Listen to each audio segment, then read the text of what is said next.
आज आप लोगों से फिर से मुलाकात हो रही है और सहयोग के बारे में हम लोगों को समझ लेना चाहिए। सहयोग ये सारे संसार के भलाई के लिए संसार में उत्पन्न हुआ है कहना चाहिए, और उसके आप लोग माध्यम हैं। आपकी जिम्मेदारियां बहुत ज़्यादा हैं क्योंकि आप लोग इसके माध्यम हैं और कोई नहीं है इसका माध्यम। कि हम अगर किसी पेड़ को वाइब्रेशंस दें या किसी मंदिर को वाइब्रेशंस दें या कहीं और भी वाइब्रेशंस दें तो वो चलायमान नहीं हो सकते, वो कार्यान्वित नहीं हो सकते। आप ही की धारणा से और आप ही के कार्य से फैल सकते हैं। फिर हमें यह सोचना चाहिए कि सहयोग में एक ही दोष है। ऐसे तो सहज है, सहज में प्राप्ति हो जाती है। प्राप्ति सहज में होने पर भी उसका संभालना बहुत कठिन है क्योंकि हम कोई हिमालय पर नहीं रह रहे हैं, हम कहीं ऐसी जगह नहीं रह रहे हैं जहाँ और कोई वातावरण नहीं है, बस सब आध्यात्मिक वातावरण है। हर तरह के वातावरण में हम रहते हैं। उसी के साथ साथ हमारी भी उपाधियां बहुत सारी हैं जो हमें चिपकी हुई हैं।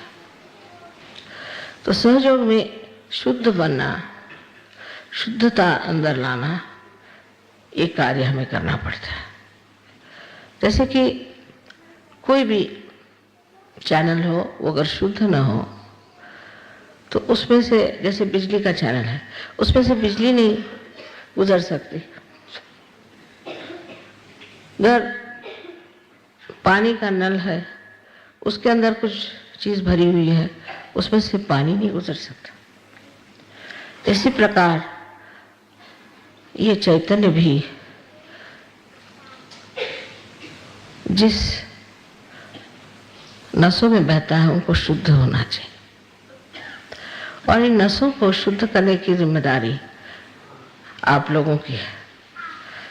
हालांकि आपने कितने बार कहा है, माँ हमें भक्ति दो, माँ हमें नितांत आपके प्रति श्रद्धा दो,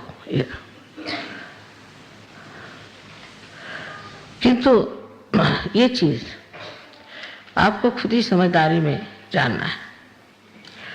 पहली तो बात है कि शुद्ध जब नशे हो जाएंगे तो आप आनंद में आ जाएंगे।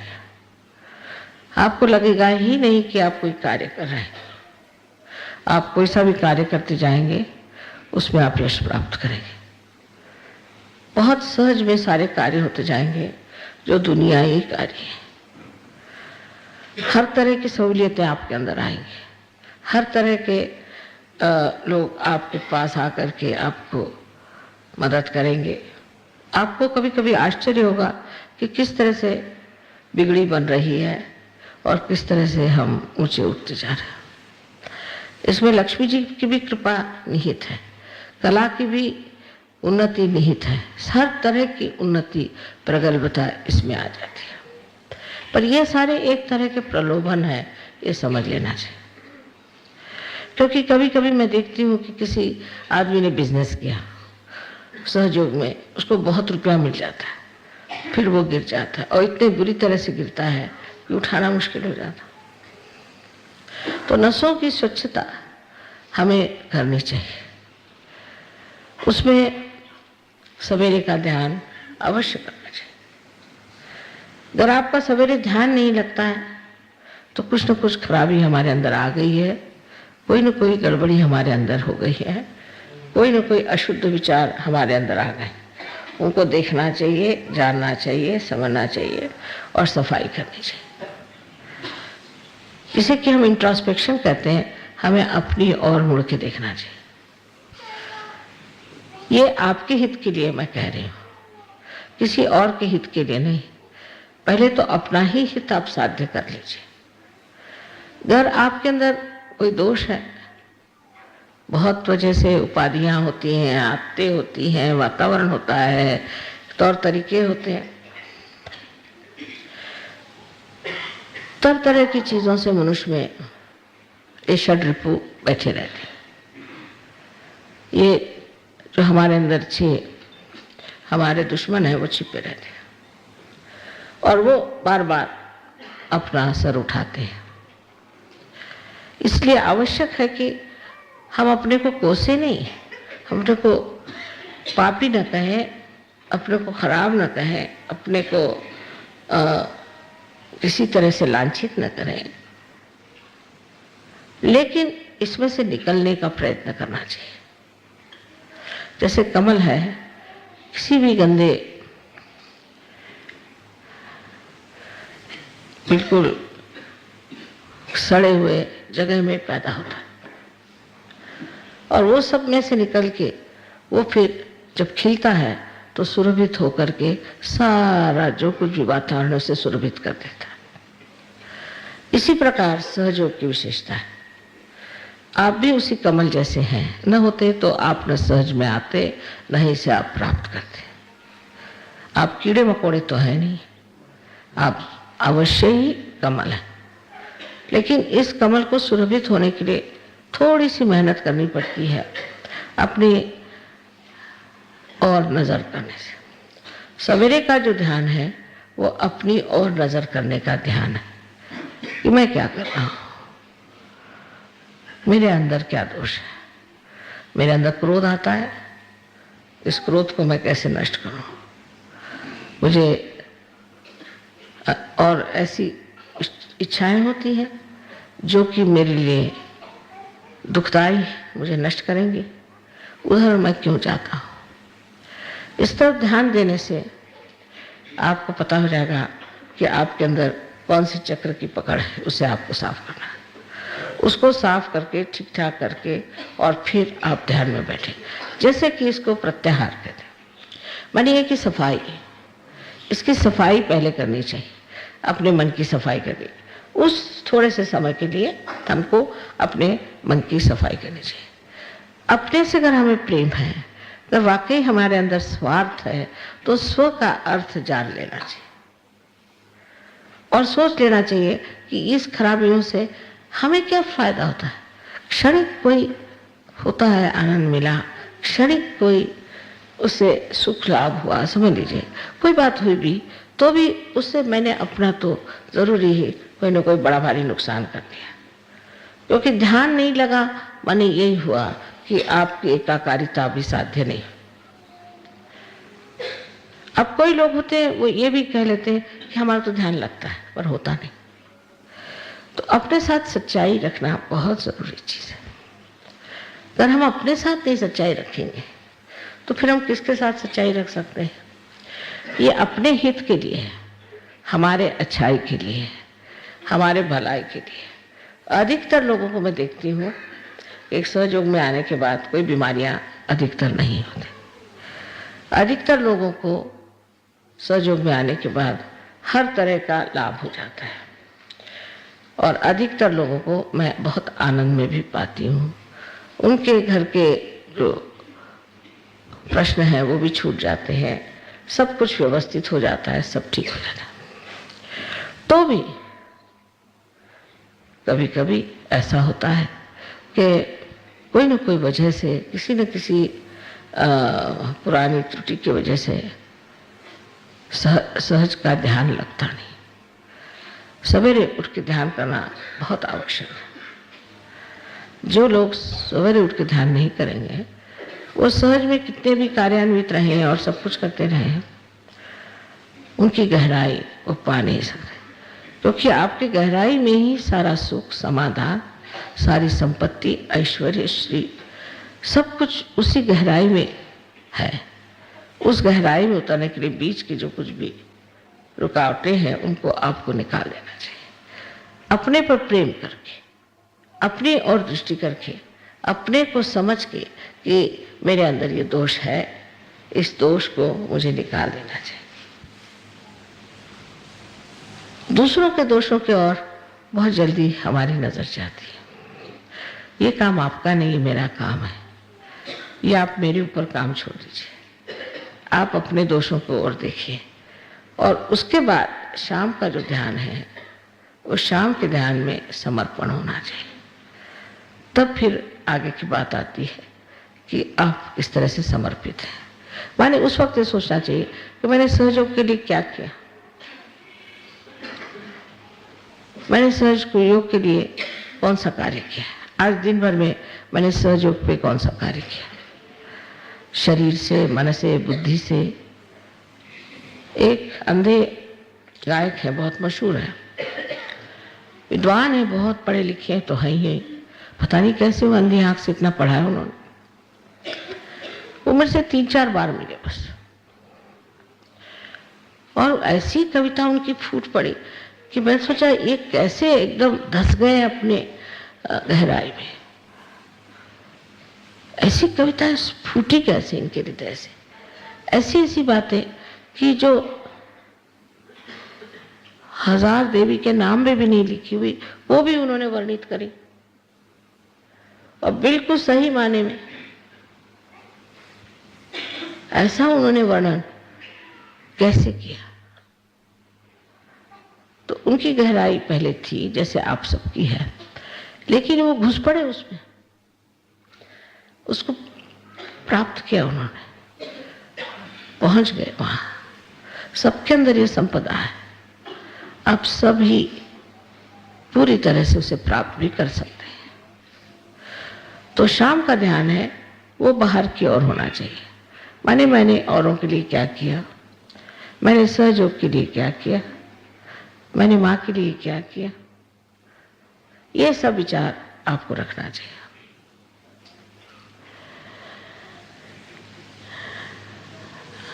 जब आप ऐसे बैठ के सोचेंगे तो सोचना चाहिए इस तरह से कि वो मुझे कितना प्यार करते हैं, उन्होंने मुझे कितना प्यार दिया, मैंने उन्हें दिया इतना प्यार, वो कितने मेरे तरफ सिंसियर है, मैं इतना उनकी तरफ सिंसियर रहा। इस तरह की बात सोचने से फिर आपको आनंद आने लग जाएगा। जब आप सोचेंगे कि मैंने इतना प्यार किया, क्रोध करना, नाराज होना, झगड़ा करना, दूसरों के दोष देखना, इसमें अपना समय बर्बाद करने से देखना चाहिए कि उन्होंने किस तरह से मुझे प्यार किया। हमारे सहयोग में इस प्यार बहुत शुद्ध है, इसमें कोई गंदगी नहीं होनी चाहिए। अगर इस प्यार में गंदगी आ जाए तो सहज का प्यार नहीं, बिल्कुल देने वाला, जिसे निर्वाज्य कहा गया है। निर्वाज्य माने जिसमें ब्याज भी नहीं मांगा जाता, ऐसा प्यार मैंने किसे दिया। फिर जब आप सोचेंगे कि मैं इतना प्यार करता हूँ या करती हूँ, तो बड़ा आनंद आएगा। न कि तब जबकि आप कहें मैं उसको बिल्कुल नफरत करता हूँ, उससे मैं, वो ऐसा है, वो खराब है, ये, तब आनंद नहीं आने वाला। आनंद तभी आता है जब हम ये सोचते हैं कि ये प्यार का आंदोलन चल रहा है। बड़ी सुंदर भावना मन में उठती है फिर, और ये सुंदर भावना एक तरह की प्रेरणा स्वरूप होती है। उसका वर्णन तो करना मुश्किल ही है, किंतु उसकी झलक चेहरे पे दिखाई देती है, उसकी झलक आपके शरीर में दिखाई देती है, आपके गृहस्थी में दिखाई देती है, वातावरण में दिखाई देती है, और सारे ही समाज में दिखाई देती है। इसलिए दोनों समय का ध्यान अवश्य सबको करना चाहिए। एक आध दिन नहीं खाना खाया तो कोई बात नहीं, एक आध दिन अगर बाहर घूमने नहीं गए तो कोई बात नहीं, एक आध दिन आराम नहीं हुआ तो कोई बात नहीं, लेकिन ध्यान सहयोगियों को अवश्य करना चाहिए, क्योंकि ध्यान ही में पाया जाता है। तो सवेरे का ध्यान अगर हम कहें कि ज्ञान का है, तो शाम का ज्ञान भक्ति का है। इस तरह से अपने को जब आप बिठाते जाएंगे तब आप समझ लेंगे कि आप कितने महत्वपूर्ण हैं, आपका महत्व इतिहास में कितना है।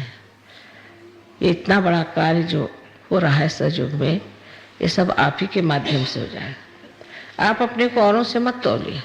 जो लोग बड़े यशस्वी होते हैं, जो बड़ी बड़ी जगहों में रहते हैं, वो लोग ये काम करने वाले नहीं। डरपोक लोगों से भी ये काम नहीं होने वाला, लेकिन वैसा बनना होगा। पहले लोग हिमालय पे जाते थे, हजारों में से एक आध को ही आत्म साक्षात्कार की अनुभूति होती थी, और बाकी तो सब ऐसे ही रह जाते थे। उनको बड़ी तपस्या करनी पड़ती थी। अब आपको तपस्या करने की जरूरत नहीं, हिमालय पे जाने की जरूरत नहीं, भूखे रहने की जरूरत नहीं, कुछ करने की जरूरत नहीं। तो आपकी सफाई होने का कौन सा मार्ग सहयोग में है, शायद आपने जाना नहीं। तो जान लीजिए कि सामूहिकता सामूहिकता ही आपके सफाई का मार्ग। जो लोग सामूहिक हो सकते, निर्वाज्य, फिर निर्वाज्य तरीके से जो लोग सामूहिक हो सकते हैं, उनकी सफाई अपने आप होती जाएगी। उनको कोई विशेष तपस्या करने की जरूरत नहीं। सामूहिकता को भी एक तपस्या के तौर से नहीं, पर एक आनंद की तौर से मानना चाहिए। उसमें अगर ये सोचें कि भाई कैसे इन लोगों के साथ रहा जाए, ये तो ऐसे लोग हैं, वो तो वैसे लोग हैं, क्योंकि सहयोग में सबके लिए द्वार खुले हैं, तो वो आपके लिए कठिन जाएगा अगर आप सोचेंगे। तपस्या के मामले में उसको मजे से जो उठा सकता है, वही सहज की तपस्या। सब चीज हो ही रहा है, उसमें करने का क्या है? सब चीज बनी रही है, उसके बनाने का क्या है? आपकी स्थिति देवताओं जैसी है, ये समझ लेना चाहिए, उससे कम नहीं है। क्योंकि जैसे देवता लोग, हम उनसे कहें या न कहें, अपने कार्य को करते ही रहते हैं, उसी प्रकार आपका भी हो जाना चाहिए। उस स्थिति में आप बहुत आसानी से जा सकते हैं। कोई कठिन नहीं है और कोई मुश्किल नहीं है, लेकिन थोड़ा सा समय तो हमें अपने को भी देना चाहिए। पूरी समय हम बेकार चीज़ों के लिए समय बिताते हैं, तो कुछ समय तो हमें अपने को भी देना चाहिए। और सवेरे और शाम प्रतिदिन ध्यान ये करना चाहिए, प्रतिदिन। इसमें अगर नहीं हुआ तो ये नहीं कि मैंने बड़ा गलत कर दिया, ऐसी बात नहीं। ध्यान का नहीं हुआ तो कोई बात नहीं, पर ध्यान करना चाहिए। ये मैं जो कह रही हूँ, ये कोई ऑर्डर की तरह से नहीं, एक सूझबूझ की बात, एक विचार जिससे हम स्थिर स्थावर हो जाते हैं। मुझे फौरन पता चल जाता है कि कौन लोग ध्यान करते हैं रोज और कौन नहीं करते, फौरन। क्योंकि जैसे कोई कपड़ा रोज धोए तो साफ ही रहेगा, उसमें गंदगी कैसे रहे, और जो नहीं करते हैं उसकी गंदगी फौरन दिखाई दे जाती है। बहुत लोगों के 2-4 दिन ध्यान न करने से एकदम खराबी आ जाती है। तो ये स्नान है, अगर स्नान न करे तो भी चलेगा, पर ध्यान जरूर करना चाहिए, अपने शांति के लिए, अपने सुख के लिए, अपने हित के लिए और सारे संसार के हित के लिए हमें करना। अपने से जब हमें प्रेम है तो हमें चाहिए कि हम जाने कि हम कितने महत्वपूर्ण हैं, कितने गौरवशाली हैं, और हमारे लिए सबसे कितना बड़ा काम, कितना ऊंचा काम हमें आता है। आशा है आप लोग मेरा लेक्चर सुन करके उस पर थोड़ा सा विचार करेंगे, मनन करेंगे। ये न हो कि